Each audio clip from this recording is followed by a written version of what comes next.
On a Saturday morning in April, Thomas Rodriguez handed over $100 at a salvage yard and towed home a car that looked like it had been dead for decades. Paint stripped to bare metal, roof seams eaten through by rust, a license plate barely readable. His neighbor stood at her gate, coffee in hand, and laughed loud enough for the whole street to hear. "You just taught your son the fastest way to waste money." "Poor kid." Thomas said nothing. He looked at the car. Then he looked at his 7-year-old son standing at the edge of the driveway with his backpack still on. The boy didn't cry, he just watched. And Thomas went to work. What nobody knew, what nobody could have known, was that 5 days later, a racing legend would arrive at that same driveway with a check for $5 million. But that morning, all Thomas had was a $100 mistake and a neighbor who wouldn't let him forget it. The day started the way every Saturday started. 5 in the morning. Dark outside, coffee brewing in the kitchen, while Thomas packed a lunch for Ryan even though it was the weekend. Because routine was the architecture of their days, and he didn't take it apart without reason. Ryan was still asleep upstairs. The house was quiet except for the hum of the refrigerator and the occasional creak of the floorboards under Thomas's feet. He moved through the kitchen with the efficiency of a man who had done this 1,000 times. Sandwich, apple, juice box. A granola bar Ryan liked but pretended not to like, because his friend at school said granola was for old people. Thomas didn't argue about the granola bars anymore. He checked the handwritten schedule pinned to the refrigerator with a magnet shaped like a wrench. Someone had given him that magnet at Rebecca's funeral. He didn't remember who, didn't matter. Saturday, pick up carburetor for Mrs. Chen's Civic. Oil change on the Lawson truck, check. He drained his coffee, grabbed his keys, walked out to the garage behind the house where he worked as a freelance mechanic. Word of mouth kept him busy enough. It paid the bills, mostly. And on the months it didn't, he didn't mention it to anyone. Thomas was 34 years old, and he had the kind of life that didn't photograph well. No dramatic tragedies anyone could see from the outside. Just the quiet grind of a man who woke up every day and kept moving because stopping meant thinking too hard about what he'd lost. 2 years earlier, his wife Rebecca had died in a car accident on the interstate. The other driver walked away. The medical bills she left behind did not. $47,000. Thomas had been paying them down in chunks, quietly, without announcement, without looking for sympathy. The neighbors on Cypress Street mostly thought of him as the quiet man with the truck and the little boy. They were not wrong. Exactly, they just hadn't finished the sentence. Ryan was 7. Missing a front tooth, devoted to a stuffed bear he carried everywhere. Rebecca had named the bear Rocket the night Ryan was born because she loved racing. Loved the blur of speed, the smell of engine oil, the way a well-tuned engine sounded like controlled chaos. The bear had lost one button eye, been repaired twice with mismatched thread. Ryan did not care. Thomas almost never talked about Rebecca. When Ryan asked questions about her, he answered them fully. But he did not volunteer stories on his own. The grief had settled in him the way sediment settles in still water, invisible on the surface, permanent underneath. Kenneth Perez was Thomas's only real friend on the block, 40 years old. Ran a small repair shop at the end of Cypress Street, had the useful quality of knowing when to talk and when to sit in silence with a cup of coffee. On Friday evenings, he sometimes brought sandwiches over.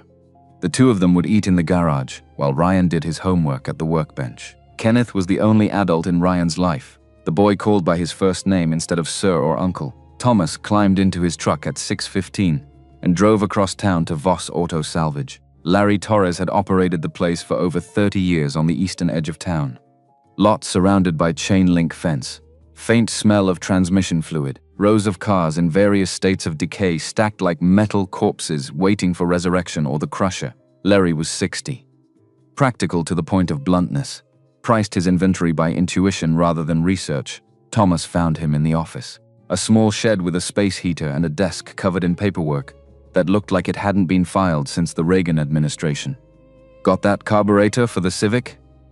Larry didn't look up from his clipboard, back shelf. All ready, pulled it. $40. Thomas paid, took the part, started walking back to his truck, and that's when he saw it. The car sat in the far corner of the lot, half shaded by a rusted corrugated roof that had been leaning for years and never fell. The body was a 2-door coupe, black, or what had once been black before weather and time had reduced the paint to a patchwork of bare metal and peeling finish. But there was something in the proportions that stopped him. The wheelbase was longer than it should have been for something that size. The angle of the windshield was steeper than any production car from that era. The wheel arches were shaped by hand. He could tell that, without touching it, just from the way the curve met the body line. Someone had thought about this car for a very long time before building it. Thomas put his hand on the rear quarter panel before he made any conscious decision to do so. The metal was cold under his palm. Through the rust and grime he could feel the bodywork. Not stamped, not pressed by machine, shaped and finished by hand. It was slight, the difference. But to a man who had been touching cars his entire life, it was unmistakable. Larry walked up behind him. "That one's $100. Take it today or it goes in the crusher Monday morning." Thomas stood still for a long moment. He thought about Ryan's shoes, which were a size too small, had been for 6 weeks, because the timing was never right. He thought about the electricity bill sitting on the kitchen counter. $260. Overdue by 11 days. He thought about the fact that he could not have explained, under any reasonable questioning, why he was standing here, with his hand on a rusted car he knew nothing about. Except there was something. He paid the $100. When he opened the driver's door to check the interior before towing, a small piece of a sticker peeled away from the bottom edge of the door frame and drifted to the ground. He picked it up, put it in his pocket without looking at it closely. He would look at it later. He didn't know why that mattered, but it did. The tow home was slow, slightly absurd. Kenneth's pickup, the rope, the rusted coupe drifting behind at 15 miles an hour with its dead steering, making it wander slightly in the lane. They pulled onto Cypress Street at 9:40 in the morning. By the time they reached Thomas's driveway, there were at least 6 people watching from various distances. The woman across the street lingered behind her curtain. 2 kids on bicycles came to a full stop. A man walking a retriever paused at the corner and did not resume walking. Stephanie Harris was at her gate. Thomas had not seen her there when he turned onto the block, but she had been there for a few minutes already, as though she had known the right time to be outside. Stephanie was 31.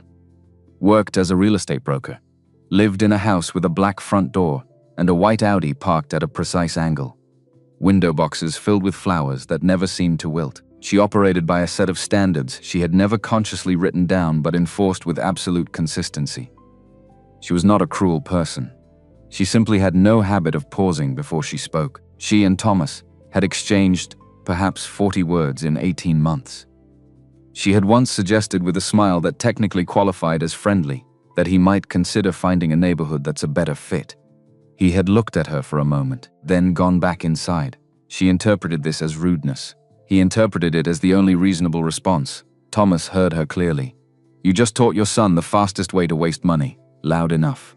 Deliberate. Poor kid. He heard the neighbor across the street laugh. Just briefly. Before catching herself, he heard the words, "poor kid," and he felt them land. Not on him, but near Ryan, who was standing at the edge of the driveway with his backpack still on from the morning. Having come outside when he heard the truck, Thomas did not turn around. He put the truck in park, got out, said to his son, "Go inside and get my tool bag."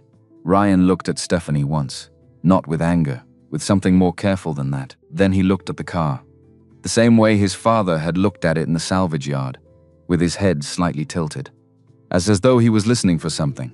Then he turned and went inside. Thomas began unhooking the tow rope. He did not rush. He did not perform composure. He simply was composed. In the way of someone who had already processed pain far larger than the opinion of a neighbor and come out the other side, still standing. Kenneth said nothing. Just helped with the rope. When the car was free and sitting in the driveway, he clapped Thomas on the shoulder once. "You need me call?"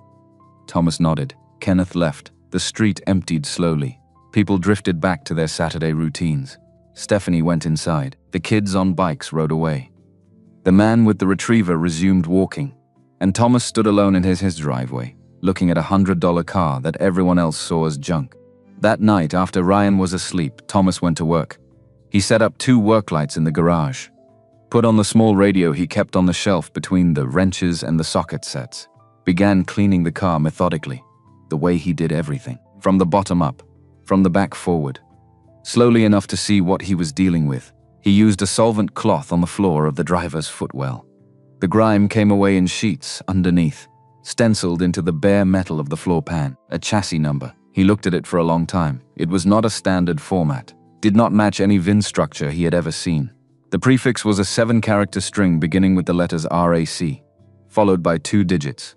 2 more letters, RAX 71MX. He photographed it with his phone. Ran searches for 40 minutes. Came up with nothing definitive. Found a reference to a European racing registry that used similar prefix conventions in the early 1970s, but the specific string matched nothing in any public database he could find. He sent Kenneth a message. "You ever seen a chassis prefix starting with RAC 71? Kenneth replied 11 minutes later. "Nope. Go to sleep." Thomas did not go to sleep. He reached into his shirt pocket, took out the sticker fragment he had picked up in the salvage yard. Held it under the work light. Most of it was gone. The adhesive had dried to nothing over the decades. The paper had dissolved at the edges. What remained was a portion of a logo, a stylized wheel, and beside it what appeared to be a simplified flame rendered in a bold graphic style. He did not recognize it immediately, but something about the design, its precision, its confidence, told him it had not been made to decorate a streetcar. He taped the fragment carefully to a clean piece of paper. Went inside. Stephanie had moved to Cypress Street 18 months earlier. After the divorce. After Greg left. After the night he said the thing that still sat in her chest like a stone she couldn't cough up. "You never see the real value of anything, Stephanie. Just the price tag." She had laughed at him. Told him he was being dramatic. Told him she knew exactly what mattered. He had looked at her for a long moment, then left. She bought the house on Cypress Street 3 weeks later. Black front door. White Audi. Window boxes she tended every Sunday. A life that looked from the outside like proof that Greg had been wrong. Except she couldn't stop thinking about what he'd said. And now here was Thomas Rodriguez. Quiet, poor, raising a kid alone. Buying junk cars with money he didn't have, and she had called his son to poor. In front of everyone, she stood at her kitchen window that night, looking at the light in Thomas's garage, watching him work on something she had dismissed without a second thought. And for the first time since Greg left, she wondered if maybe she'd been wrong about more than just him. The next morning Kenneth came over early, before the coffee had finished brewing, because Thomas had called at 6:45 and said only, "Come take a look at something." Kenneth stood under the car on a rolling creeper for 5 full minutes without speaking. When he came out, he sat up slowly. Looked at Thomas with an expression that existed somewhere between professional concern and badly suppressed excitement. "The frame has been hand-reinforced, not factory. Someone welded additional gusseting on every junction point. That's not a weekend project. That's months of work by someone who knew exactly what they were doing." He stood, walked to the front of the car, opened what remained of the hood, leaned in. "Thomas, this is not a stock block. This has been machined, bored out, machined by hand." He straightened up. Whoever built this car was building it for something specific, and they had serious money and serious knowledge. Thomas had already taken photographs of the suspension components. The geometry was wrong for a streetcar, specifically wrong in the way that indicated custom track day tuning. The springs where he could see them were not standard catalog parts. They had been fabricated. That afternoon he found a specialized forum for vintage racing vehicles. An old text-heavy site with few photographs and members who had been using the same username since the early days of the internet. He created an account, uploaded the photographs of the chassis number, the suspension geometry, the body curves, the sticker fragment, wrote a careful factual description of what he had found, asked if anyone recognized any element of the car. By the following morning there were 47 replies. This was by the standards of the forum extraordinary. The forum members argued. Several were certain it was a well-executed kit build from the 1980s. Someone's ambitious project assembled from racing catalogs and salvaged parts. 3 members who identified themselves as having professional backgrounds in motorsport history were less certain. One of them, posting under the name Garage Lodeg Deck TX, wrote, "If that chassis number is authentic, you are looking at something that has been on a missing persons list in this community for 15 years. Another member sent a private message. "Stop posting public photographs. Trust me on this." Thomas printed the thread, put it in a folder. That evening Ryan came into the garage after school.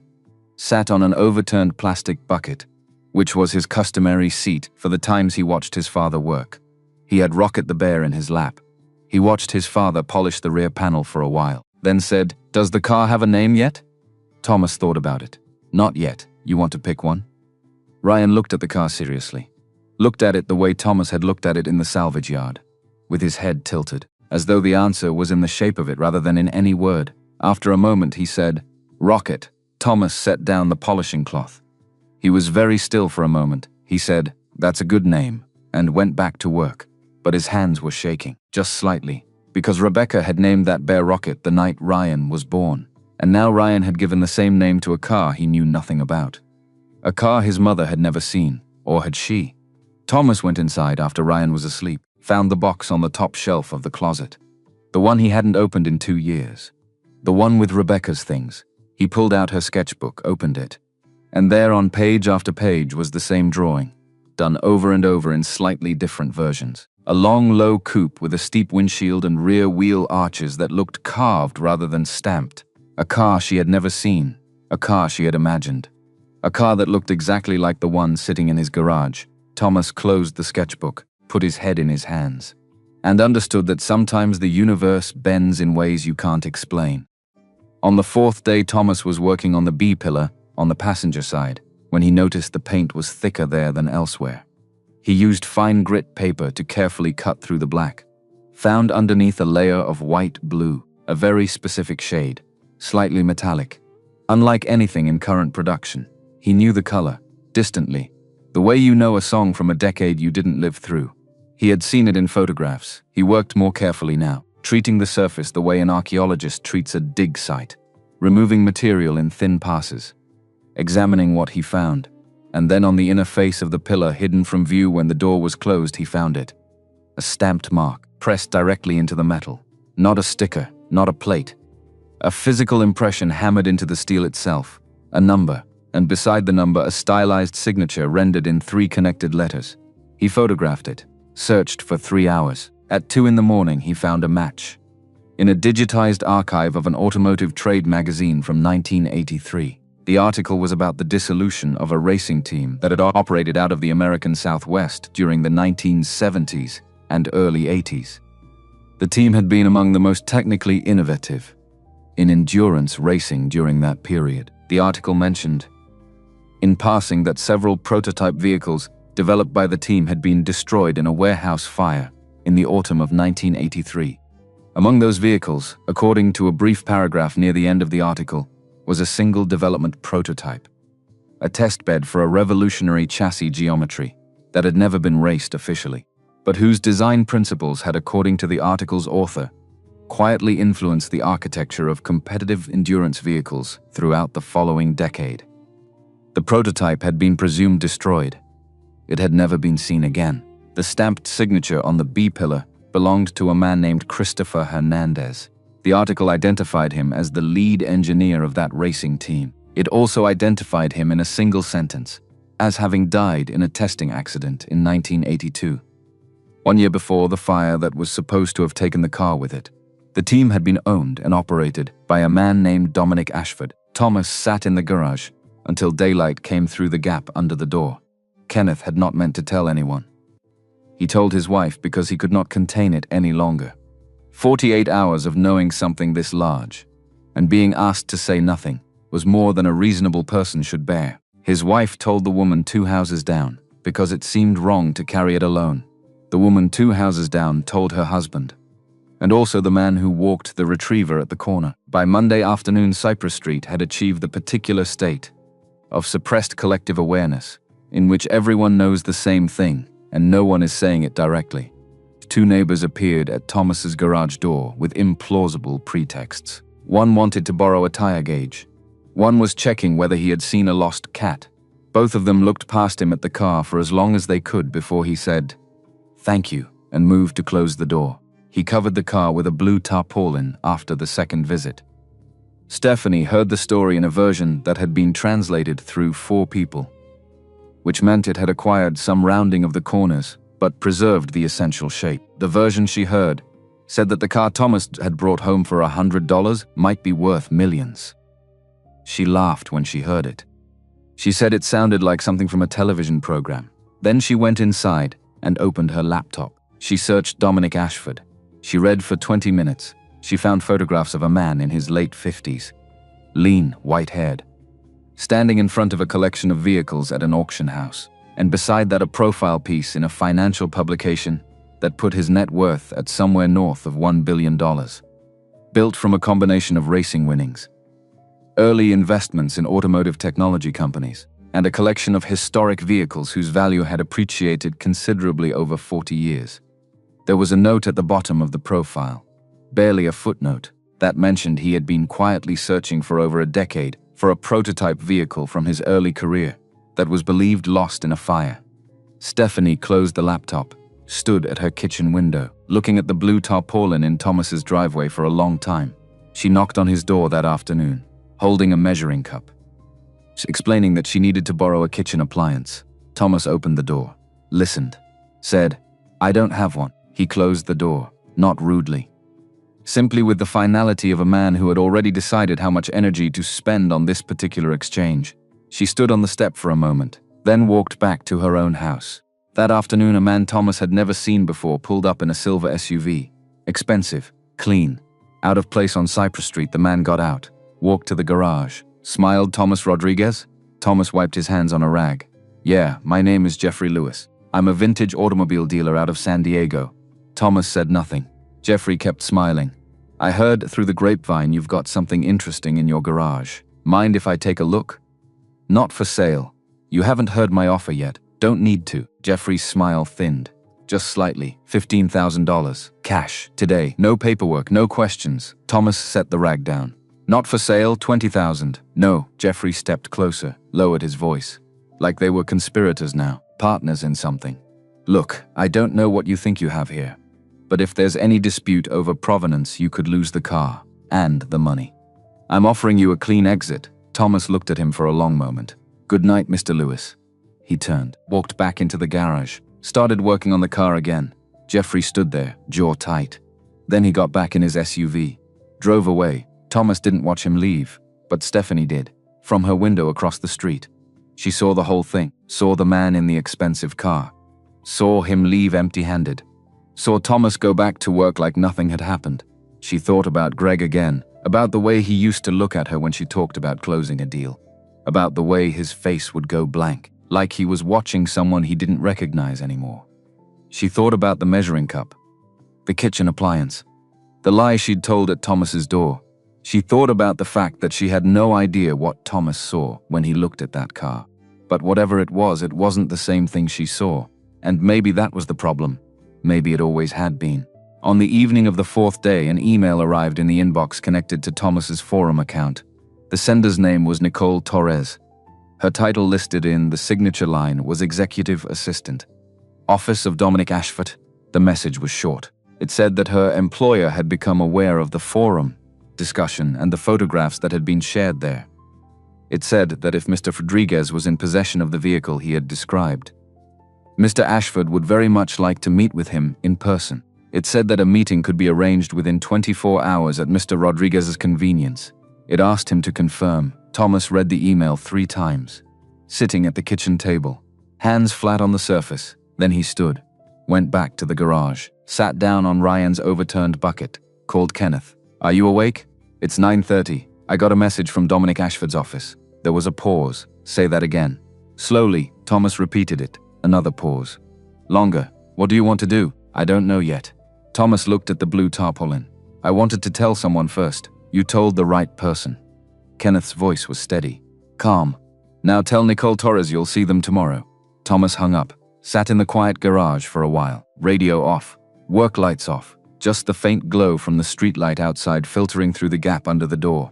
He picked up his phone, opened the email, typed a reply. Wednesday morning. 10 a.m. my address. He hit send before he could change his mind. Then he sat in the dark for a long time, listening to the silence, waiting for the weight of what he'd just done to settle. It didn't. The 5th day started at 5 like always. Thomas made coffee, packed Ryan's lunch even though it was a weekday, and Ryan would eat at school, because the routine was the architecture of their days. And he didn't take it apart without reason. He put on his best flannel shirt, dark green, no visible stains. He was aware briefly of how this decision looked from the outside. He did not change his mind. He wore the shirt, Ryan asked over breakfast, "Is someone special coming today?" Thomas said, "Maybe." Ryan said, "Is Rocket going to stay?" Thomas looked at his son for a moment. He said, "Let's see what the day brings." Kenneth arrived at 9 without being invited. Because he understood that some things require a witness, he brought 2 cups of coffee in a carrier. Had the expression of a man who has placed a bet and is trying not to show it. They stood in the driveway. Didn't talk much, just waited. At 9:40, Stephanie, no coffee cup this time. Thomas noticed that. First time in 18 months he could remember her outside without something in her hands. Some prop of casual normalcy. She stood at her gate. Watching down the street, the man with the retriever slowed his walk. Stopped at the corner. Pretended to check his phone. The woman 2 houses down came out to her mailbox. Even though mail didn't come until 11. By 9:50 there were 6 people on Cypress Street who just happened to be outside. Just happened to be watching Thomas Rodriguez's driveway. Because word travels fast on a street where houses sit close together and windows face windows. The black Cadillac pulled to the curb at precisely 10 o'clock. Thomas was standing in the driveway when it parked. Stephanie watched from her gate, coffeeless, motionless. The man who stepped out of the passenger side did not look like someone accustomed to being surprised. 58 years old, lean in the way of people who have always been physical.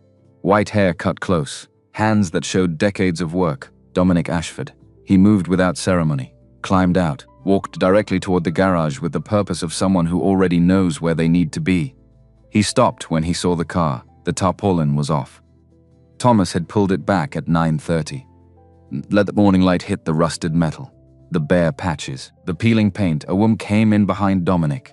Tablet in hand, stood to the side. Nicole Torres, the assistant who had sent the email. Kenneth was near the garage door, not quite inside, occupying the particular position of someone who is present without being part of the meeting. Dominic walked around the car, slowly, the way Thomas had done it in the salvage yard. Both hands sometimes extended, occasionally touching the surface. He said nothing for a long time. Thomas watched him. Did not speak. Finally, Dominic stood at the rear of the car. Was still for a moment. When he spoke, his voice was quiet. "Level, I thought it was gone forever," Thomas said. "You know this car?" Dominic turned. Looked at him for the first time directly. "I built it. 1971. Took nearly 2 years. Cost me more than money." He turned back to the car. "In 1983, I was told it burned in the warehouse fire along with everything else. I believed it because I needed to believe something." He walked to the passenger side, crouched to look at the B-pillar. Was silent for a long moment. Then he pressed one finger to the stamped signature in the metal. Stayed like that for what felt like a full minute. One finger on the steel. Not moving, not speaking. "Christopher Hernandez was my chief engineer," he said it at last. Voice thick. He died in a testing accident in the spring of 1982. He never saw this car race. It never raced at all. It was a development prototype. We built it to prove a geometry theory Christopher had worked on for 4 years. The design was right. It changed the way endurance chassis were built. For the next 15 years, he stood. Christopher put his mark on every structure he built by hand. He said, "An engineer should sign their work, the same way an artist signs a painting." Thomas said, "What happened to the car after the fire? If it didn't burn?" Dominic shook his head slowly. "I don't know. Someone must have moved it before the fire. Or it wasn't in the warehouse that night. I had people look for it twice in the years after. Eventually I stopped." He looked at Thomas. "How did you find it?" Thomas told him. Did not edit the story. Did not make it more dramatic than it was. Said he had come to the salvage yard for a carburetor. Said the car had been in a back row scheduled for the crusher. Said he had noticed the proportions. That something in the shape of it had made him stop. Dominic listened without interrupting. When Thomas finished, he asked, "Why did you buy it?" It looked like nothing from the outside. Thomas thought about this. Took his time. I can't fully explain it. There was something in the lines of it, the way it was shaped. It didn't look like something that happened by accident. It looked like something someone thought about for a long time. Dominic looked at him steadily. Christopher used almost exactly those words. The first time he showed me the initial drawings, the garage was quiet for a moment. A specific kind of quiet that has weight to it. The kind that follows when something true has been said and recognized. Ryan appeared at the garage door. He had Rocket the bear under one arm, was holding onto the door with the other hand. Not coming in, just looking. Thomas turned. said, "Come here." Ryan came in carefully, stood next to his father. Dominic looked at the boy. Ryan looked at the old man, then at the car, then back at the man. He said, "Dad named it Rocket." Dominic's expression changed in a way that was small but visible to anyone paying attention. He looked at the car, at the name, and something moved through his face. He looked back at the boy, said, "That's a good name." Ryan considered this seriously. Then he said, "Did you miss it a lot?" "The car?" Dominic was quiet for a moment. "Very much," Ryan nodded. "That's what my dad says about things that are important, that you miss them." Nicole stepped forward quietly, held the tablet toward Thomas. On the screen was a number, $5 million. Below it was a brief outline of a purchase agreement. 1 page. "Straightforward," Dominic said. "I don't negotiate this kind of thing. That's the value to a museum and to me. You can say no. You don't have to answer today." Thomas looked at the number, looked at his son, looked at the car one more time, at the shape of it, at the curve of the rear quarter panel, at the cold metal under the work lights. He did not answer immediately. From the street, Stephanie watched through the gap in the fence, saw the tablet, saw the number. Even from a distance, she could see it was large. Her hands were shaking. Her coffee, the coffee she hadn't brought outside, would have spilled if she'd been holding it.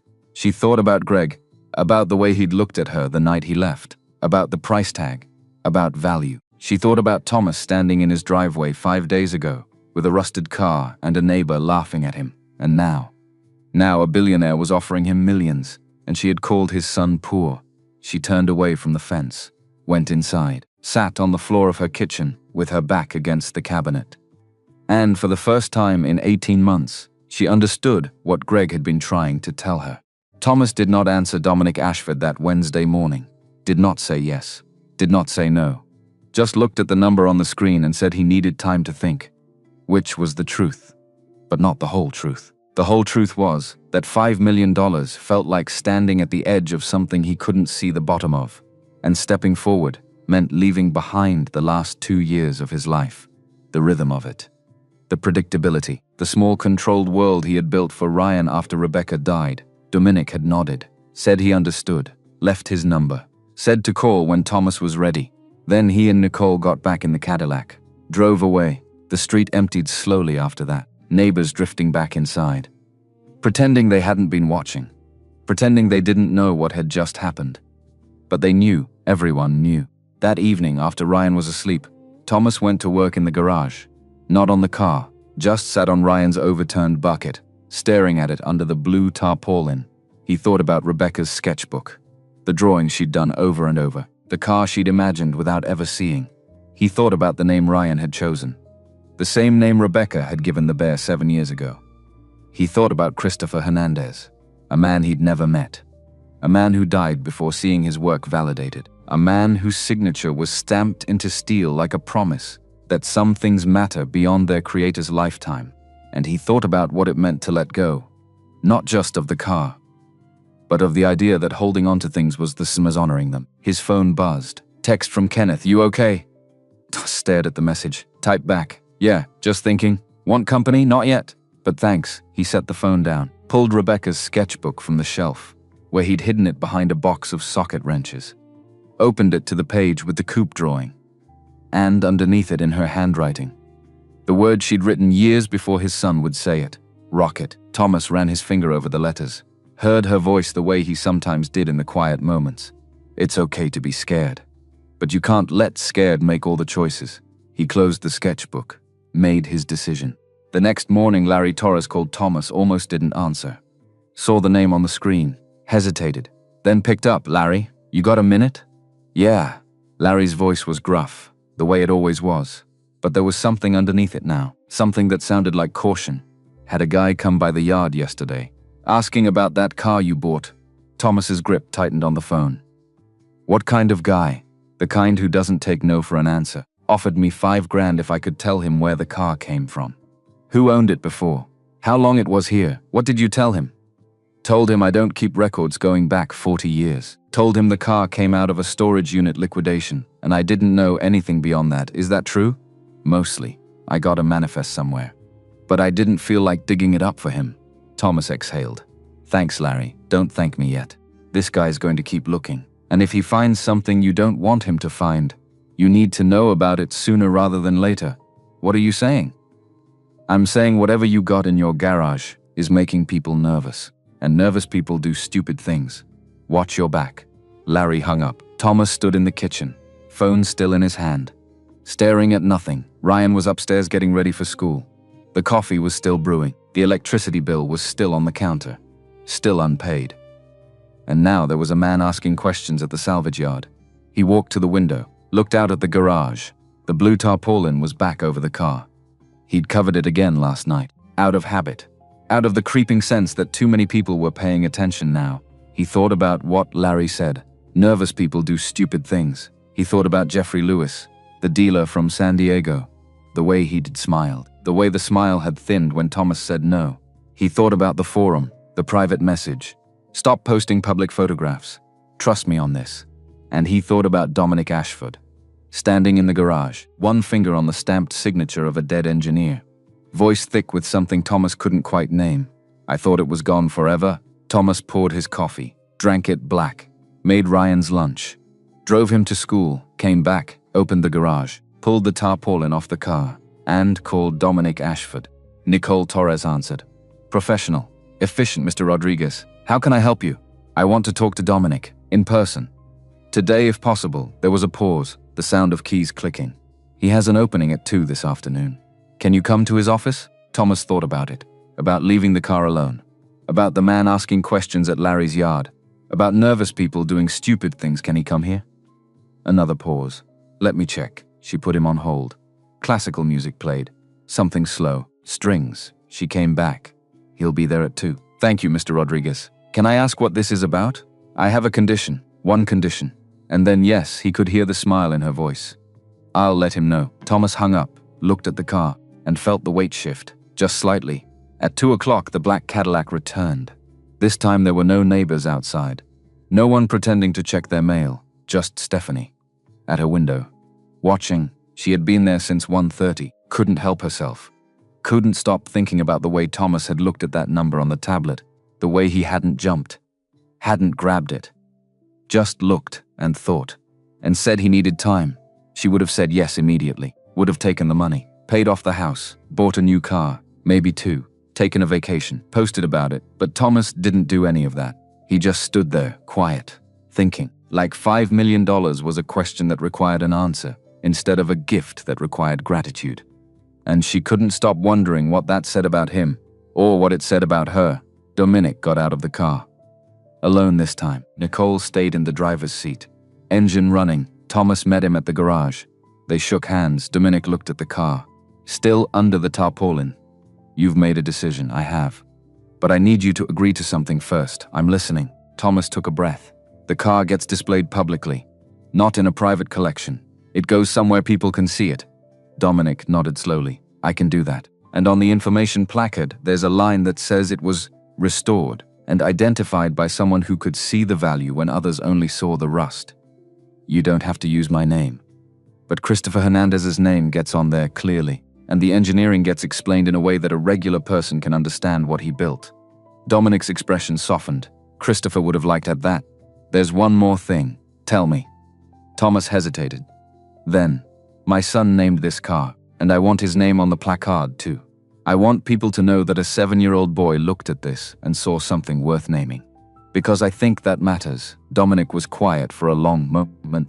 Then he extended his hand. You have my word. They shook, and it was done. Nicole came over, pulled up the contract on her tablet, added the conditions Thomas had requested. Dominic signed. Thomas signed. She printed a copy on a portable printer she pulled from the trunk. Handed it to Thomas. The funds will transfer within 48 hours. We'll arrange transport for the vehicle next week. Is that acceptable? Thomas nodded. Dominic looked at the car one more time. Can I ask you something? Yeah. When you saw it in the salvage yard, what did you see? Thomas thought about it. I saw someone's work, someone who cared, someone who built something that mattered to them. And now? Now, I see the same thing. I just understand it better. Dominic smiled. Small, sad. Christopher used to say that most people look, but they don't see. He said the difference between the two is whether you're willing to stop long enough to let something teach you what it is. He turned to leave, stopped, turned back. Your son's name. It'll be on the placard. Right next to Christopher's. I give you my word. Then he got in the car and left. Thomas stood in the driveway, contract in his hand, watching the Cadillac disappear around the corner. Rebecca's voice came back to him, clear as the day she'd said it, standing in their kitchen doorway while he cursed at the pipes under the sink. It's okay to be scared, but you can't let scared make all the choices. And for the first time in 2 years, Thomas felt like maybe she'd been right all along. That night he told Ryan. They sat at the kitchen table. Dinner finished, dishes washed, homework done. Thomas pulled the contract out, set it on the table between them. I sold the car. Ryan looked at the paper, then at his father. To the man who came today? Yeah. For a lot of money? Yeah. Ryan was quiet for a moment. Then, is Rocket going to be okay? Thomas reached across the table, put his hand on his son's. Rocket's going to be in a museum, where lots of people can see him. And there's going to be a sign next to him that says you named him, and that you saw something special when everyone else saw junk. Ryan's eyes went wide. Really? Really? Can we go see him? When he's ready? Yeah, we'll go. Ryan smiled, the kind of smile that takes over a kid's whole face. Cool. Then he paused. What are we going to do with the money? Thomas had been thinking about that all day. First, I'm going to pay off the bills from when Mom died. Ryan nodded. Serious? That's good. Then I'm going to buy you new shoes, the right size. My shoes are fine. They're too small. Only a little. Thomas squeezed his son's hand. We can afford the right size now. Ryan looked down at the table, then back up. What else? I'm going to help Kenneth fix up his shop. And I'm going to put some money away for you. For college. Or whatever you want to do when you're older. What about you? Thomas smiled. I'm going to keep fixing cars. Because that's what I'm good at. And I like it. Ryan thought about that. Mom would like that. Yeah, she would. They sat together in the quiet kitchen. Father and son. The contract between them. The future, suddenly wider than it had been that morning. And Thomas felt something he hadn't felt in a long time. Relief. The next day, Jeffrey Lewis came back. Thomas was in the garage when the silver SUV pulled up. Same car, same man, different energy. Jeffrey got out. Didn't smile this time, just walked straight to the garage. Stopped at the door. I heard you sold it. Thomas set down the wrench he was holding. Word travels fast to Dominic Ashford. That's right, Jeffrey's jaw tightened. Do you have any idea what you just did? I sold a car. You sold a piece of history, for what I'm guessing was a fraction of what it's actually worth. Thomas crossed his arms. Dominic offered me $5 million. What were you going to offer? Jeffrey hesitated, just for a second. But it was enough. Thomas nodded. That's what I thought. You don't understand. That car could have gone to auction. Could have brought in twice that. Maybe more, maybe. But it wouldn't have gone to someone who built it, who knew the engineer who designed it, who's going to put it in a museum where people can see it. You think Dominic Ashford cares about any of that? He's a collector. He wants it because it's the one thing he couldn't buy. Thomas picked the wrench back up. Then I guess he got what he wanted. Jeffrey stepped closer, voice dropping. You made a mistake, and when you realize it, I won't be here to fix it. Thomas looked at him. Steady, calm. I didn't make a mistake. I made a choice. There's a difference. Jeffrey stared at him for a long moment, then turned, walked back to his SUV, drove away. Thomas watched him go this time, and thought about the difference between people who see price tags and people who see value. Kenneth came over an hour later. Thomas told him about Jeffrey. Kenneth shook his head. Guy's an idiot. Maybe. No, maybe. You did the right thing. You think so? I know so. You didn't just sell a car. You made sure it got to where it belonged. That matters. Thomas nodded. Kenneth continued. And you did it without selling yourself. That matters too. They worked together for a while. Didn't talk, just worked, the way they always did. And Thomas felt the weight shift again, lighter now, almost gone. 2 days later, the money arrived. Thomas was sitting at the kitchen table when his phone buzzed. Bank notification. Deposit received, $5 million. He stared at the screen for a long time. Then he called the hospital billing office. I need to pay off an account. The woman on the other end pulled up the file. Rebecca Rodriguez. The balance is $23,412. I'd like to pay that in full. There was a pause. Today? Yes. Can I ask how you'd like to make the payment? Bank transfer. She walked him through it, confirmed the amount. Process the payment. You're all set, Mr. Rodriguez. The account is paid in full. Thomas sat very still. Thank you. He hung up. And for the first time since Rebecca died, the financial weight of losing her was gone. It didn't bring her back, didn't change what happened. But it meant he could breathe a little easier. And that was something. He bought Ryan new shoes that afternoon, the right size, in a style Ryan had pointed out in a store window 6 months earlier without asking for them. He bought the building blocks set that depicted a detailed replica of a classic endurance racing vehicle. When he gave it to Ryan, the boy looked at the box for a long moment, then looked up at his father. "Can we build it together?" Thomas smiled. "Yeah, this weekend." Ryan hugged him, the kind of hug that squeezes all the air out of your lungs and makes your chest hurt in a good way.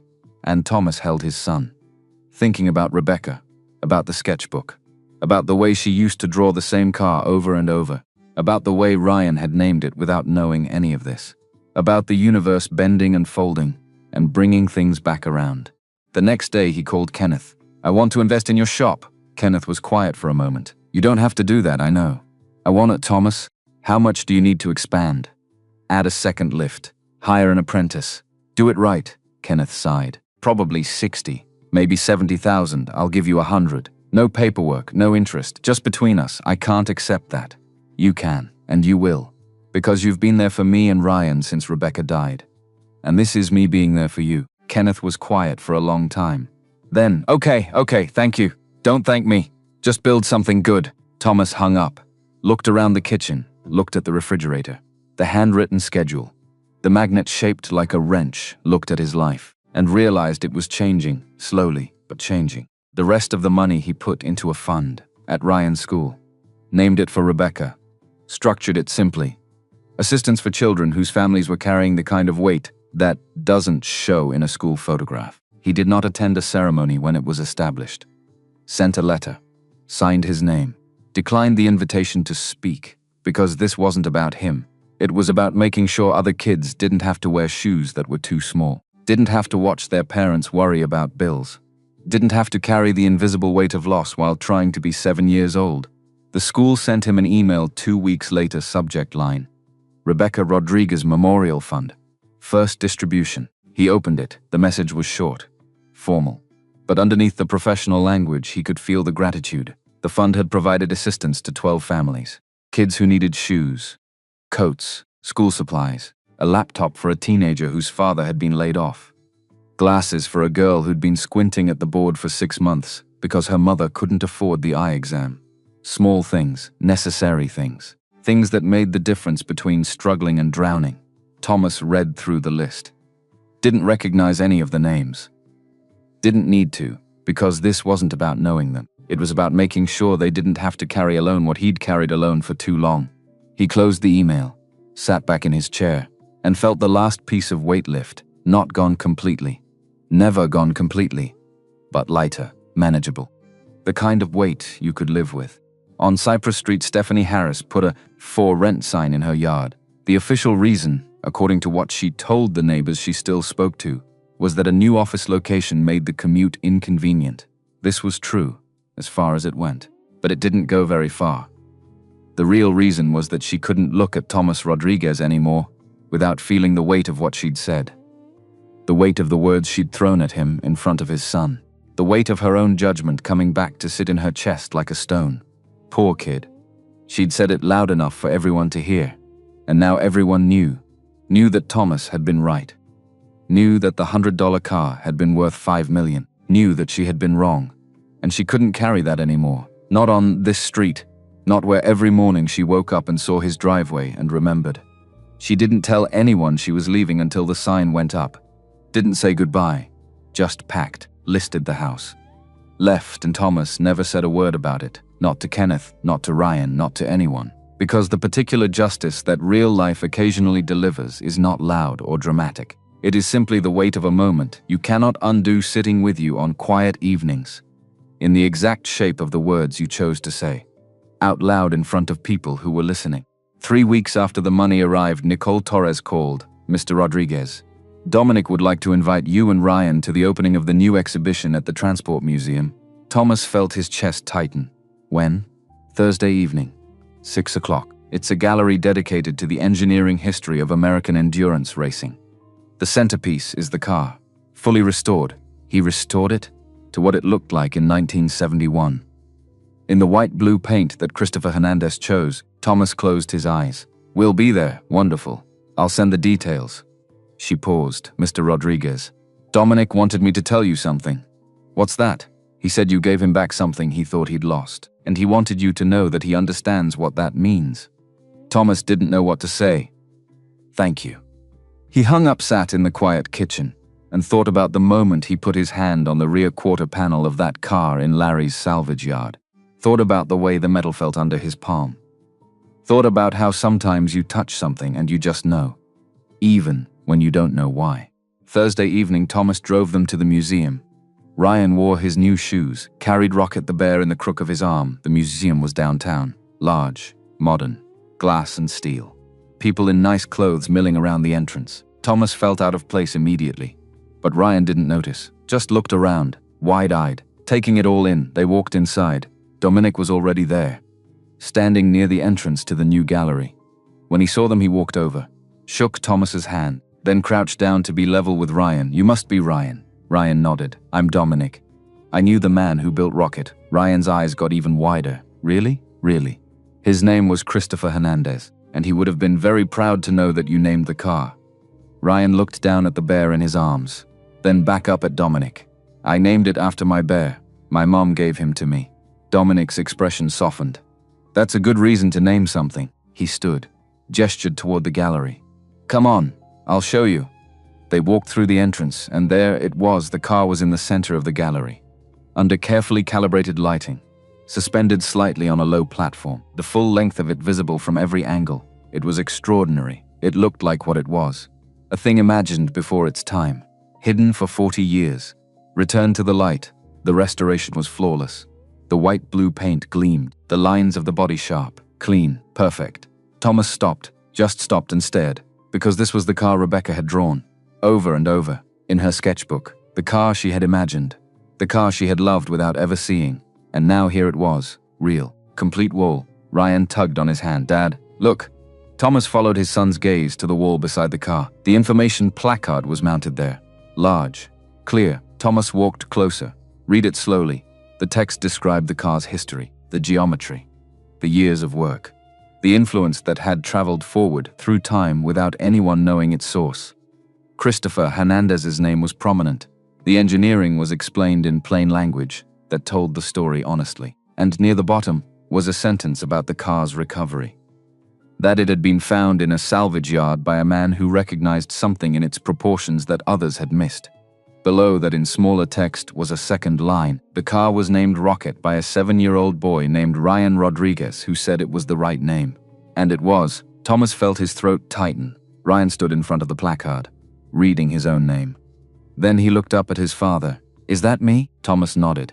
Couldn't speak. Ryan looked back at the car, then at the placard, then at Rocket in his arm, and he smiled. The kind of smile that starts small and grows until it takes over everything. Thomas knelt beside him, put his hand on his son's shoulder. You did good.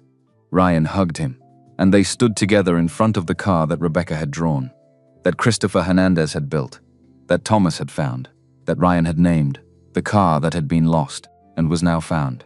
After a while, Ryan pulled back, looked up at his father. Dad, is Rocket happy here? Thomas looked at the car, thought about Christopher Hernandez spending 2 years building something he believed in, thought about 40 years in a salvage yard, thought about a 7-year-old boy in a Saturday morning garage putting his hand on the door and listening for something. I think so. More people can see him now. Ryan nodded. That's good. He reached up, took his father's hand. Can we get food after? I want the kind with the dipping sauce. Thomas smiled. It was a full, unguarded smile. The kind that comes up before you've decided to allow it. Several people in the gallery noticed it, without quite knowing why it seemed worth noticing. Yeah, whatever you want. They walked through the gallery together, father and son, looking at the other exhibits, reading the placards. Ryan asking questions, Thomas answering. And for the first time in 2 years, Thomas felt like maybe he was doing this right, raising a boy alone, keeping Rebecca's memory alive without letting it consume them, moving forward without forgetting where they'd been. On the drive home, Ryan fell asleep in the back seat, Rocket the bear tucked under his arm. Thomas looked at him in the rearview mirror and thought about the fact that his son's name was on a wall in a museum now. Not because Thomas had money, not because they were special, but because Ryan had looked at something everyone else dismissed and seen it for what it was, and that was worth remembering. When they got home, Thomas carried Ryan inside, put him to bed, tucked Rocket in beside him, stood in the doorway for a moment, watching his son sleep. Then he went to the kitchen, made coffee, sat at the table, pulled out Rebecca's sketchbook, opened it to the drawing of the long, low coupe, with the steep windshield and the carved wheel arches. The drawing she'd done over and over, the car she'd never seen, but somehow known. He ran his finger along the lines, the curves, the proportions. The truth settled in his chest, quiet and final. Love doesn't end when someone dies. It just changes shape, becomes something you carry, something you pass on, something that shows up in unexpected places at unexpected times and reminds you that nothing is ever really lost, not if you're willing to see it. He closed the sketchbook, finished his coffee, went to bed, and slept better than he had in 2 years. The morning after the museum opening, Thomas woke at 5 as always. Made coffee, checked the refrigerator schedule. Saturday, no jobs lined up. First time in months, he stood in the kitchen, cup in hand, staring at the blank space on the calendar where he would normally have written Mrs. Chen, or Lawson Truck, or Carburetor Pickup. Nothing, just empty white space. And for the first time since Rebecca died, he didn't know what to do with himself. Ryan came downstairs at 7, still in pajamas, Rocket under his arm, hair sticking up in 3 different directions. "Are we building the blocks today?" Thomas smiled. "Yeah." After breakfast, they ate cereal at the table. Didn't talk much, just sat together in the quiet morning light streaming through the kitchen window. When they finished, Thomas cleared the dishes. Ryan got the building blocks set, spread the pieces out on the living room floor. Thomas sat down beside him, opened the instruction booklet, and for the next 3 hours they built, piece by piece, step by step, father and son working together on a replica of something neither of them fully understood, but both of them respected. The detail was extraordinary. Tiny suspension components, miniature engine parts, a dashboard with gauges no bigger than Ryan's fingernail. Ryan's hands were small, steady. He placed each piece carefully, checking the instructions, making sure it was right. Thomas watched him work, saw Rebecca in the way he tilted his head when he was concentrating, in the way he bit his lower lip when something didn't fit quite right, in the way he smiled when it finally clicked into place. When they finished the chassis, Ryan sat back, looked at what they'd built. "It looks like Rocket." Thomas nodded. "Yeah. It does. Do you think Mom would like it?" Something caught in Thomas's throat. "I think she'd love it." Ryan picked up one of the tiny wheels, turned it over in his fingers. "I wish she could see it." Thomas put his arm around his son, pulled him close. "Me too." They sat like that for a while, the half-built model between them. The ghost of a woman who loved racing and drew dreams and died too young, still somehow present in the way they moved through the world. Finally, Ryan pulled away, looked up at his father. "Can we finish it?" "Yeah, let's finish it." They worked until lunch, completed the body, attached the wheels, added the final details. When it was done, Ryan placed it on the shelf in his room, right next to a photo of Rebecca holding him as a baby. The Thomas stood in the doorway, watching, and understood that this was what healing looked like. Not forgetting, not moving on, just learning to carry the weight differently. That afternoon, Kenneth called. "You busy?" "Not really. Why?" "Come by the shop. I want to show you something." Thomas drove over, found Kenneth standing in the middle of the garage, which looked completely different than it had 2 weeks ago. New equipment, new tools, a second lift installed in the back bay, fresh paint on the walls, a sign over the workbench that read Perez and Rodriguez, it's automotive. Thomas stopped, stared at the sign. "What is that?" Kenneth grinned. "That's our shop." "Our shop? You invested. That makes you a partner. I'm not putting your money in and keeping your name off the door." Thomas shook his head. "Kenneth, don't argue. It's done." Thomas looked around, at the equipment, the space, the clean, organized workflow Kenneth had designed. It was exactly what Kenneth had always wanted. And Thomas had helped make it happen. "You hired the apprentice yet?" Kenneth nodded toward the back corner. A kid in his early 20s was working on an engine teardown. Focused, careful, doing it right. "That's Marcus. Started Monday." "He's good, Marcus?" "Yeah, named after his grandfather." "Why?" Thomas smiled, just barely. No reason. They stood together, looking at the shop, at what they'd built, at the future they were stepping into. Kenneth clapped him on the shoulder. "Thank you." Thomas nodded. Didn't trust himself to speak, because this was what having options looked like. Not just for him, for the people he cared about. On Monday morning, Thomas woke at 5, made coffee, packed Ryan's lunch, dropped him at school, Came back, opened the garage, and realized he didn't have any work to do. The garage was clean, tools organized, no cars waiting for repair. For the first time in 2 years, the space was empty. He stood in the doorway, looking at the concrete floor, the workbench, the radio on the shelf between the wrenches and socket sets, and he felt something he hadn't expected. Loss, not of Rebecca, not of the car, but of the routine, the rhythm. The daily grind that had kept him moving when standing still meant thinking too hard. He pulled out his phone, almost called Kenneth, stopped, because he didn't need Kenneth to tell him what to do. He needed to figure it out himself, so he walked back inside. Sat at the kitchen table, opened his laptop, searched for community colleges nearby, technical programs, automotive engineering, because maybe it was time to stop just fixing things. Maybe it was time to understand how they worked. He found a program, night classes, 3 evenings a week, starts in 2 months. He filled out the application, hit submit before he could second-guess himself, and felt the future shift again, just slightly. But enough. That afternoon, he picked Ryan up from school. They stopped at the store on the way home. Ryan wanted to buy something with his allowance. He picked out a small model kit, a vintage race car, different from the one they'd built together, but similar. At the register, he counted out his money carefully. Exact change, the cashier smiled. "You like cars?" Ryan nodded. "My mom did." The cashier's expression softened. "That's nice. I bet she'd be proud of you." Ryan looked up at Thomas. "Is she?" Thomas knelt down, eye level with his son. "Yeah, she is. How do you know?" "Because I know her. And I know you. And I know she'd see what I see. What do you see?" Thomas put his hand on Ryan's shoulder. "I see a kid who's kind and smart and brave and who names things Rocket because that's what matters to him." "And your mom would see all of that too." Ryan hugged him. Right there in the middle of the store. Didn't care who was watching. And Thomas hugged him back because this was what mattered. Not the money, not the car, just this. Over the next few weeks, life settled into a new rhythm. Thomas worked on smaller jobs around the neighborhood.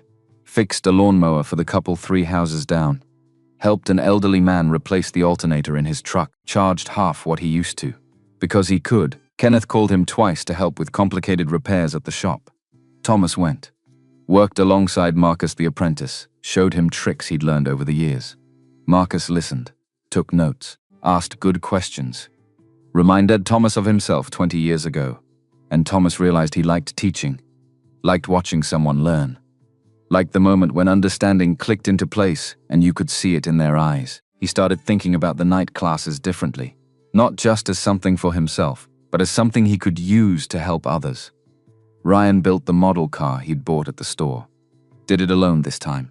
Wanted to prove he could. It took him 3 days. When he finished, he brought it to Thomas. Held it up with both hands.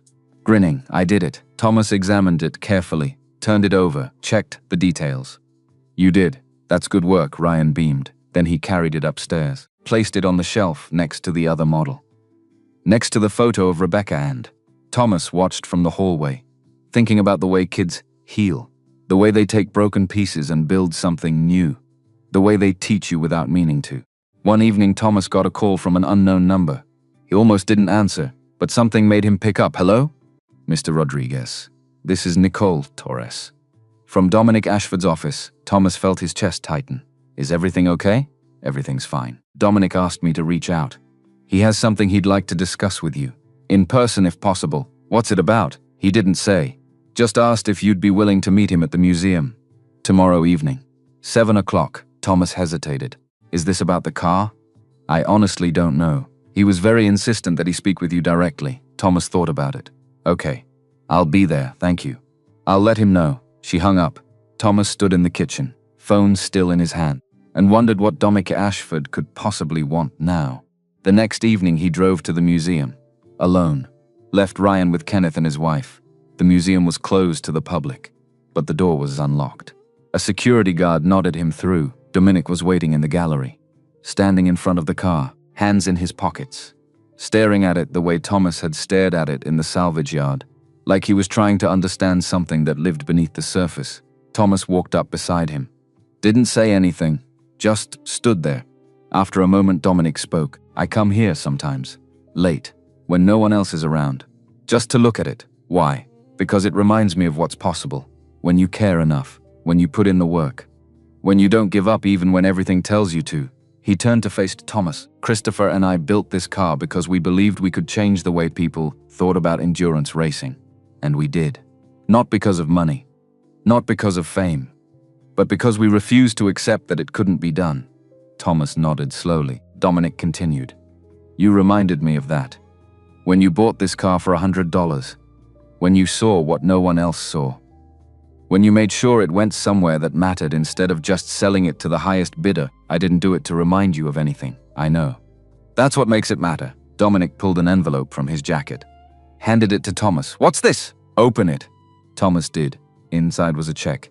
Made out to the Rebecca Rodriguez Memorial Fund for $50,000. Thomas looked up. "I can't accept this." "Yes, you can. And you will, because what you're doing with that fund matters. And I want to be part of it, Dominic. No arguments. Christopher would have done the same thing. He always said the best way to honor someone's memory is to help people they never got to meet." Thomas felt his throat tighten. "Thank you." Dominic nodded. "There's one more thing." "What?" "I'm launching a scholarship for kids who want to study automotive engineering. Full tuition, room and board. Everything. And I want to name it after Christopher Hernandez." He paused. "But I need someone to help me run it. Someone who understands what it means to build something from nothing. Someone who sees value where other people see rust." Thomas stared at him. "You want me? I'm asking. You can say no. I don't know anything about running a scholarship. You know about recognizing potential. That's what matters." Thomas looked at the car, at the white-blue paint, at the lines Christopher Hernandez had spent 4 years perfecting. "Can I think about it?" "Take all the time you need." They stood together in the quiet gallery. Two men who understood that some things are worth preserving, worth fighting for, worth passing on. Finally, Thomas spoke. "I need to ask you something. Go ahead." "Why me?" Dominic smiled. Small. Sad. "Because you're the only person I've met in 20 years who looked at this car and saw Christopher's work before you saw the money. And that's rare. Rarer than you know." Thomas didn't know what to say to that, so he just nodded. Dominic walked him to the door, shook his hand. "Think about it, and let me know."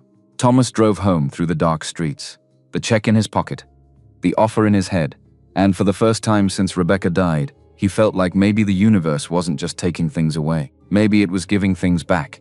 Different things, unexpected things, but things that mattered. That night he couldn't sleep, lay in bed staring at the ceiling, thinking about the scholarship, about what it would mean to help kids who wanted to learn what Christopher Hernandez had known, about what it would mean to step into something bigger than fixing carburetors and changing oil, about whether he was ready for that. At 2 in the morning he got up, went downstairs, pulled out Rebecca's sketchbook, opened it to the page with the long low coupe, the drawing she'd done over and over, the car she'd imagined, and underneath it in her handwriting, a single word, rocket. He ran his finger over the letters, and he heard her voice. "It's okay to be scared, but you can't let scared make all the choices." He closed the sketchbook, made his decision. The next morning he called Dominic. "I'll do it." There was a pause. Then, "You sure?" "Yeah, I'm sure. Good. We'll set up a meeting, go over the details, figure out how this works." "Okay. Thomas?" "Yeah?" "Thank you." Thomas hung up, sat at the kitchen table, and felt the future open up in a way it hadn't in years. Not just for him, for Ryan, for the kids the scholarship would help, for everyone who needed someone to see them the way Thomas had seen that car. Over the next month, things moved fast. Dominic set up the Christopher Hernandez Automotive Engineering Scholarship. Thomas helped design the application process, helped review the first round of submissions, helped interview candidates. There were 43 applicants.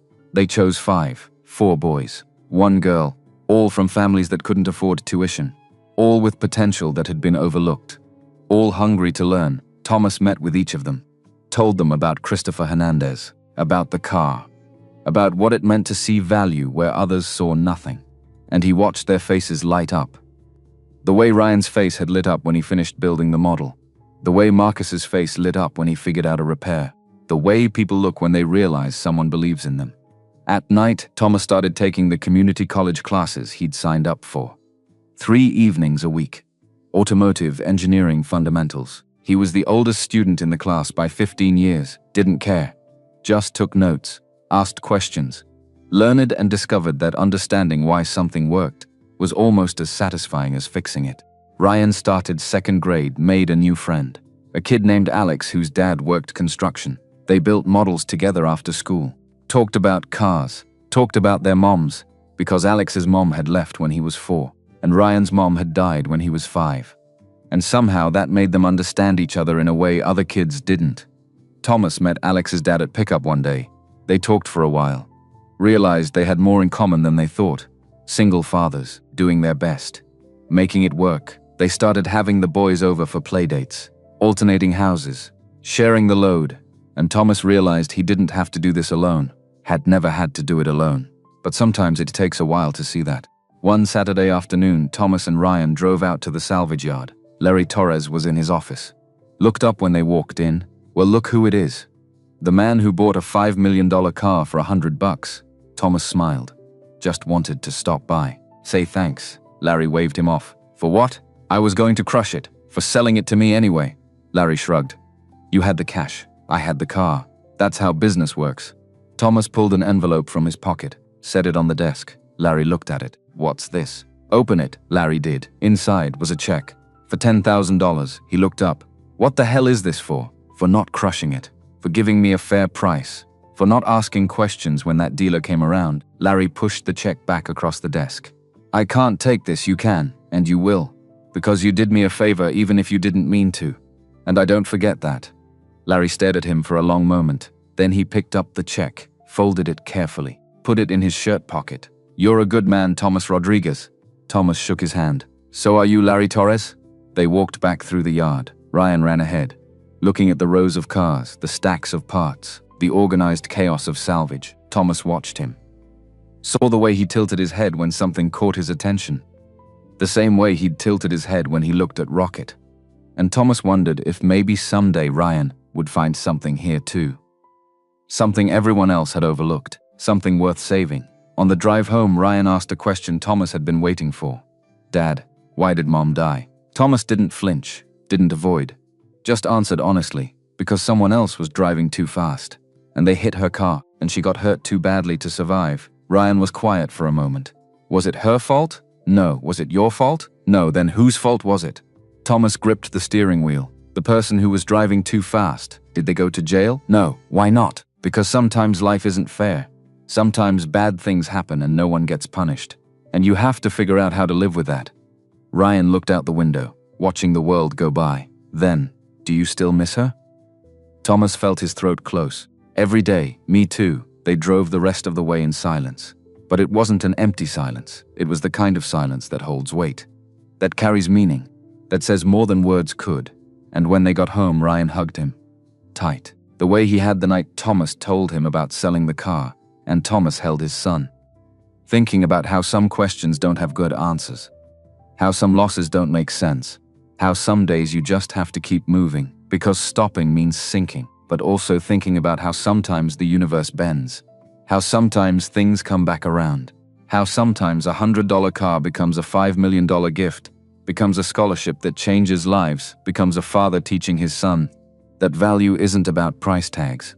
It's about seeing what matters and refusing to let it go. That evening, Thomas got another email. This one from the museum subject line. Visitor feedback, rocket exhibit. He opened it. The email contained excerpts from comment cards visitors had filled out. Most were standard. Nice exhibit. Beautiful car. Impressive engineering. But one stood out. A woman had written, I brought my grandson to see this car because he loves racing. He's 8. His father died last year. He's been struggling.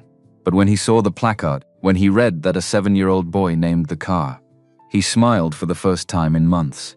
He said if Ryan could do something that mattered, then maybe he could too. Thank you for giving him that. Thomas read it twice. Then he closed his laptop, walked upstairs, found Ryan in his room, building another model. He sat down beside him. Didn't say anything about the email. Just sat there, watching his son work, and thought about the way grief ripples. The way it touches people you'll never meet. The way a single moment, a single choice, a single name on a placard can change the trajectory of someone's life. And he thought about Christopher Hernandez, who built a car that was supposed to change racing, who died before it could, but whose work had lived on anyway, in the design principles that influenced a decade of engineering, in the scholarship that would educate the next generation, in the placard that made a grieving 8-year-old smile. The truth settled clear and quiet. Nothing is ever really lost. Not if it mattered. Not if someone saw it. Not if it gets passed on. The next week, Thomas attended the first official meeting of the Christopher Hernandez Scholarship Selection Committee. Dominic was there. Nicole, 2 engineering professors from a nearby university, and Thomas. They reviewed applications, discussed criteria, debated the best way to identify potential that had been overlooked. And Thomas realized he belonged here, not because he had a degree, not because he was wealthy, but because he understood what it meant to look at something broken and see what it could become. At the end of the meeting, Dominic pulled him aside. "You're good at this." Thomas shrugged. "I'm just trying to help. You're doing more than that. You're seeing these kids the way you saw that car. And that's exactly what this scholarship needs." He paused. "Christopher would have liked you." Thomas didn't know what to say to that, so he just nodded. Dominic continued. "I'm going to ask you something, and I want you to think about it before you answer. Okay, how would you feel about this being more than just a volunteer position? About coming on full-time, helping me expand this, not just scholarships, but apprenticeships, workshops, a whole program dedicated to finding kids like the ones we just selected and giving them a chance?" Thomas stared at him. "You're serious?" "Completely. I don't have the qualifications. You have the only qualification that matters. You care, and you see people. Really see them. That's rare, and it's worth building around." Thomas looked out the window. At the city below. At the streets he'd driven 1,000 times. At the life he'd built from the wreckage of loss. "Can I think about it?" "Take your time. No pressure. Just know that the offer's real, and it's not going anywhere." Thomas drove home, mind racing, thinking about what it would mean to leave the garage behind, to stop fixing cars, to step into something completely new, thinking about what Rebecca would say, thinking about what Ryan would say, thinking about whether he was ready. When he got home, Ryan was at the kitchen table. Doing homework. Thomas sat down across from him. "Can I ask you something?" Ryan looked up. "Yeah, if I had a chance to do something different. Something that wasn't fixing cars. Would you be okay with that?" Ryan thought about it. "What would you do instead?" "Help kids go to college, kids who want to build things, learn about engineering, stuff like that." Ryan's eyes widened. "Like what you're doing with the scholarship?" "Yeah, but more. Would you still have time for me?" Thomas reached across the table, took his son's hand. "Always. That doesn't change." Ryan nodded. "Then I think you should do it." "Yeah?" "Yeah, Mom would want you to." Thomas felt his chest tighten. "How do you know?" "Because she always said you were good at fixing things. But you were better at helping people." Thomas blinked. "Hard she said that to you?" "All the time." Thomas stood, walked around the table, hugged his son, and made his decision. The next morning he called Dominic. "I'm in. You sure?" "Yeah, I'm sure. Good. When can you start?" "Give me 2 weeks. I need to finish some jobs, talk to Kenneth, make sure everything's handled, take the time you need. We'll be ready when you are." Thomas hung up, looked around the kitchen, at the refrigerator, the handwritten schedule, the magnet shaped like a wrench at his life, and realized it was changing again. Bigger this time. Scarier this time. But right. He spent the next 2 weeks wrapping things up, finished the repairs he'd committed to, helped Kenneth train Marcus on the more complex jobs, made sure the Perez and Rodriguez automotive sign stayed over the door, even though Thomas wouldn't be there every day. Kenneth understood. "You're doing the right thing, you think so?" "I know so. This is bigger than carburetors. This is legacy." Thomas nodded. Kenneth continued. "And you're not leaving. You're just expanding." "There's a difference." "Yeah, there is." On his last day in the garage, Thomas stood in the doorway. Looked at the space he'd worked in for 10 years, the workbench, the tools, the radio on the shelf, the place where he'd learned to be a mechanic, a father, a widower, a man who could see value in rust. He turned off the lights, locked the door, and walked away. Not sad, not regretful, just ready. The first day at the new job was overwhelming. An office downtown, a staff of 4, a budget that made Thomas's head spin, a mission to identify and support the next generation of engineers. He sat in meetings, reviewed applications, talked to donors, planned events, and felt completely out of his depth. But he kept showing up, kept learning, kept trusting that Dominic saw something in him he couldn't quite see yet. After 2 months, he started to find his rhythm, started to understand that his job wasn't to know everything. It was to see people, to recognize potential, to believe in kids when they didn't believe in themselves. And he was good at that, better than he'd expected. One afternoon, he got a call from one of the scholarship recipients, a girl named Sarah, freshman year. Struggling with her calculus class. I don't think I can do this. Thomas heard the shake in her voice. The fear, the doubt. Why not? Because everyone else here is smarter than me. They all had better schools, better teachers. And I'm just some kid from nowhere who doesn't belong. Thomas leaned back in his chair. You know what I did before this job? No, I fixed cars. In a garage behind my house. I didn't go to college. Didn't have a degree. Just learned by doing. And you know what I learned? What? That the difference between people who make it and people who don't isn't how smart they are. It's whether they give up when it gets hard. And you haven't given up yet. Sarah was quiet then. What if I fail? Then you fail and you try again. That's how this works. That's it? That's it. She laughed. Shaky, but real. Okay, yeah, okay. I'll keep going. Good. And Sarah, yeah? Christopher Hernandez, the engineer this scholarship is named after. He failed dozens of times before he built something that worked. And when it finally did, it changed everything. So you're in good company. After he hung up, Thomas sat at his desk, staring at the photo of the car on his wall, and realized this was what he was meant to do. Not just see value in things, but help other people see it in themselves. That evening he picked Ryan up from school. They drove home together. Talked about the day. Ryan told him about a project he was working on. A diorama of a racetrack, complete with miniature cars. Can you help me with it this weekend? Thomas smiled. Yeah, absolutely. When they got home, there was a package on the porch. No return address, just Thomas's name. He brought it inside. Opened it carefully. Inside was a book. Leather-bound. Old. A note was tucked in the front cover. Thomas. This was Christopher's journal. He kept it while building the car. I thought you should have it. He wrote in it every day. About the design, the setbacks, the moments when he almost gave up. Read it when you need a reminder that the hard things are worth doing. Dominic Thomas opened the journal. The first entry was dated March 1969. Started today on a project I'm not sure will work. But I'm going to try anyway, because the only way to find out if something's possible is to do it. Thomas read through the pages. Slowly, carefully. Christopher's handwriting was small, precise, each entry detailed. Honest, some days were victories, small breakthroughs, moments of progress. Other days were defeats, failed tests, designs that didn't work, money running out. But every entry ended the same way. Tomorrow I'll try again.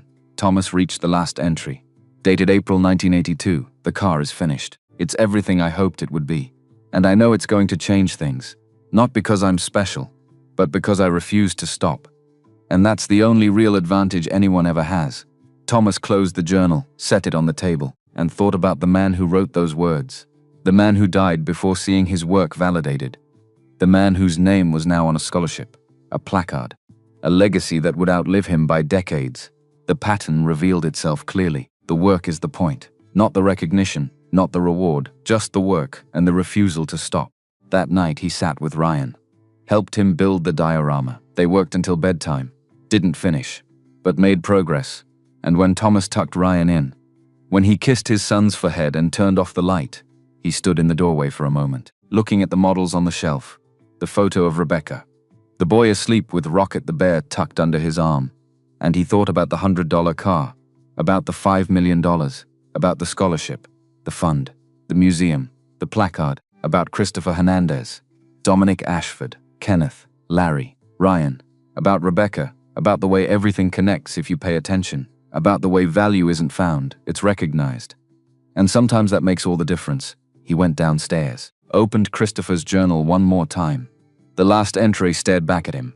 Tomorrow I'll try again. Thomas closed the book, turned off the light, and knew exactly what he would do when morning came.